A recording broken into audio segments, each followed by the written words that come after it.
You work so hard to get to the point in your career, and then what, right? Yeah, then what? And why do it all for that? And then when you're all done, you have nothing, you know? Right. Years and years ago, a friend of mine by the name of Stephen Covey did a book called 7 Habits of Highly Successful People, one of the greatest books of all time. And I shared the stage with Stephen many, many times. And one of the things that he said, and just always stuck with me, was 4.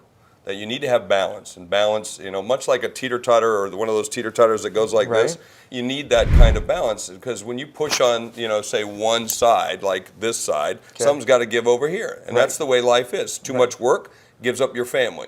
Too much play, you know, something else gives. And so one of the things that I thought was really interesting, he said, you have to have a balance in your business, your friends, your family, and your spirituality.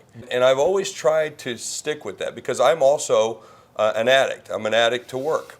I love to go to bed at night so I can hurry up and sleep and get going the next day.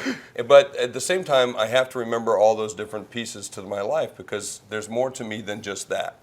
You know, so many people think there's this misconception, oh, if I let my eye off the ball, or if I give myself time to go on a longer holiday, or I do this, that I'm going to lose business. So how do you deal with that growth, because continual growth, right? And then, well, yet you still have that balance. Well, let's be clear. You might lose business. And by the way, if you don't take care of your family, you might lose your family, or your wife, or your kids, or the relationship. So it's really always about conditions of satisfaction, right?